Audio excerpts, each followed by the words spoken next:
네, 국민의힘 전주혜 의원입니다. 다음 PPT를 보고 여쭤보겠습니다. 이제 요새도 이 이재명 그 민주당 대표의 이 위중교사 사건이 이상한 배당이다. 그리고 이것이 병합이 되느냐 마느냐 이 부분에 대한 국민적 관심이 많은 것은 알고 계시죠? 네.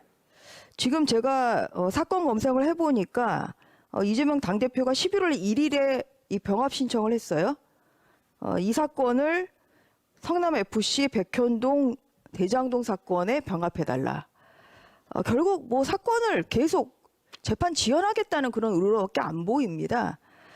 그리고 11월 13일에 공판 준비기일에서 재판부에서는 이 병합 여부를 심리하겠다. 지금 이렇게 입장을 보이고 있거든요.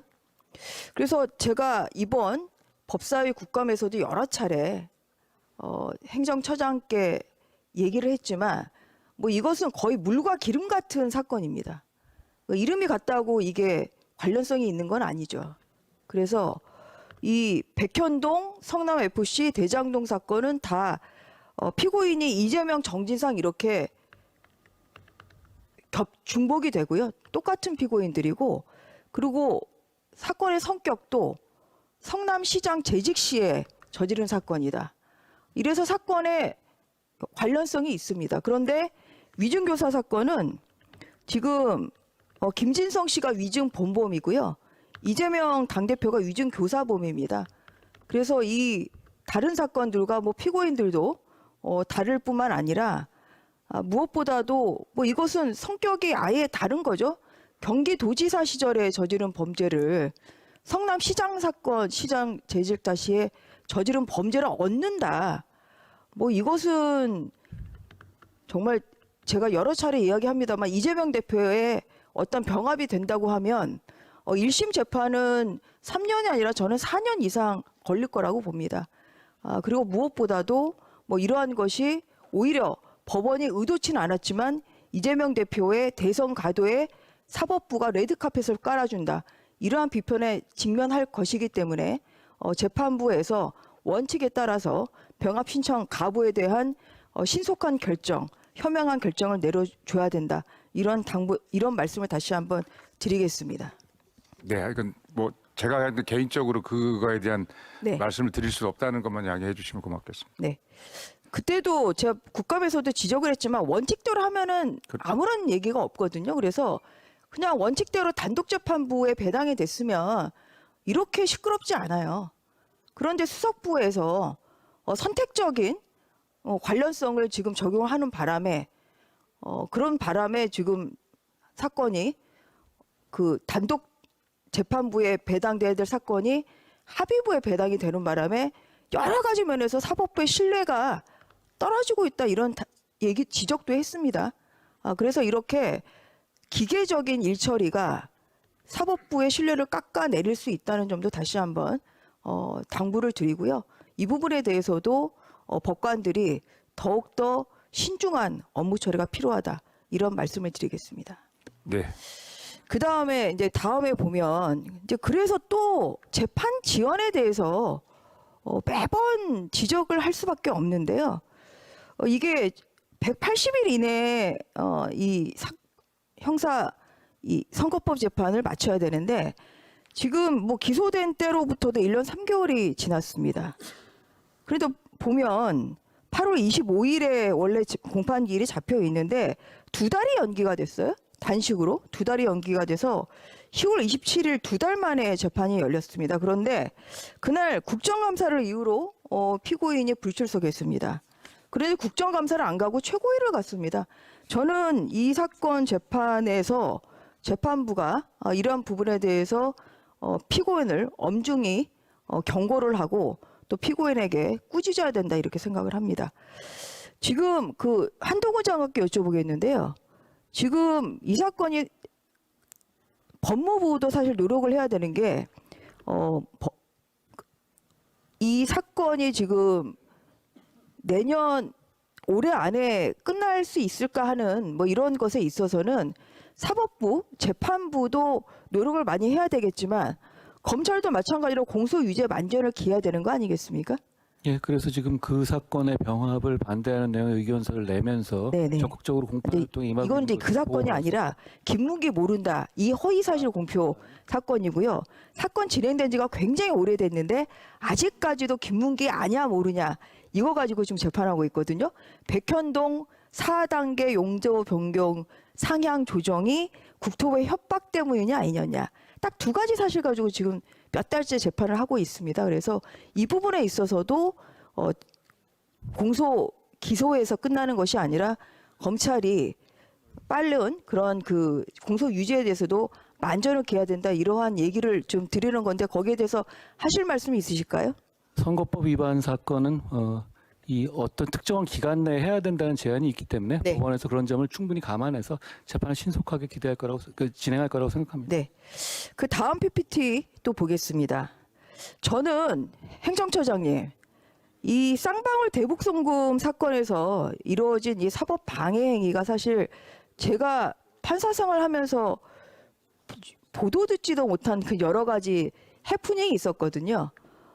이화영 그 피고인이죠. 이화영 전 경기도 부지사와 부인과의 이러한 부부싸움이 법정에서 일어났고 또 일방적으로 피고인의 의사와에 반해서 재판 기피 신청을 내면서 또 변호사를 살해해버리는 뭐 이러한 일이 일어났습니다.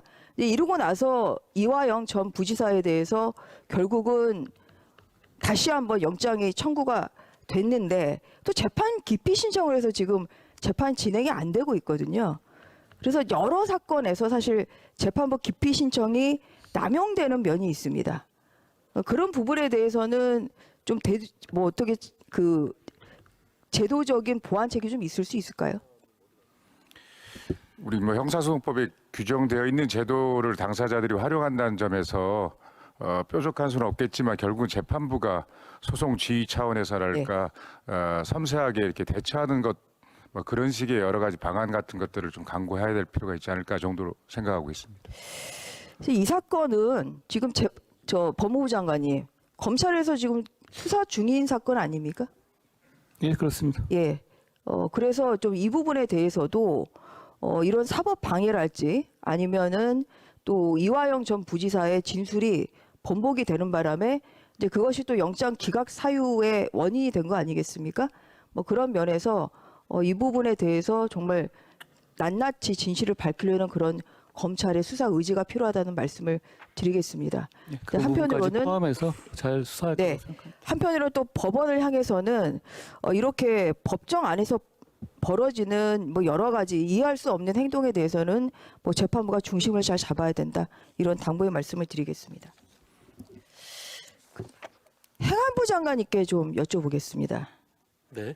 그 이제 요새 그 민주당이 아마 내일 의총에서 그 다음 PPT 민주당이 내일 의총에서 지금 이동관 방통위원장의 탄핵 여부를 지금 결정을 하겠다고 이렇게 지금 언론 보도가 되고 있습니다. 근데 지금 장관님이 탄핵을 소추를 한번 당해보신 당사자 아니시겠습니까? 네. 그래서 지난 2월 6일에 2월 8일에 탄핵 소추안이 가결이 됐고 7월 25일에 이제 탄핵 기각이 9대 0으로 됐죠. 네. 그럼으로써 한 167일 정도의 업무 공백이 있었습니다. 네.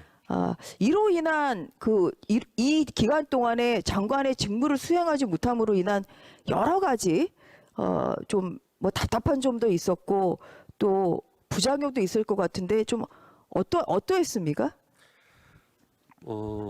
제가 이제 사실은 탄핵이라는 것이 이제 그 재헌 이래로 그렇게 거의 사용되지 않다가 최근에 너무 많이 거론이 되고 네. 실제 시행까지 되고 있는데요. 제가 막상 경험을 해보니까 탄핵 제도가 많이 좀 개선이 되어야 되겠다 그런 네. 생각을 했습니다. 무엇보다도 탄핵 의결이 되면 기간의 제약 없이 직무가 정지가 됩니다. 네. 그 탄핵이 이유가 있든 이유가 없든 이것은 다시 한번 우리가 제도적인 개선을 해야 되는 것이 아닌가. 그 기간 동안 사직할 수도 없고 해임할 수도 없습니다. 그만큼 국정의 공백이 불가피하다는 것이죠. 이것이 가장 큰 문제 같습니다.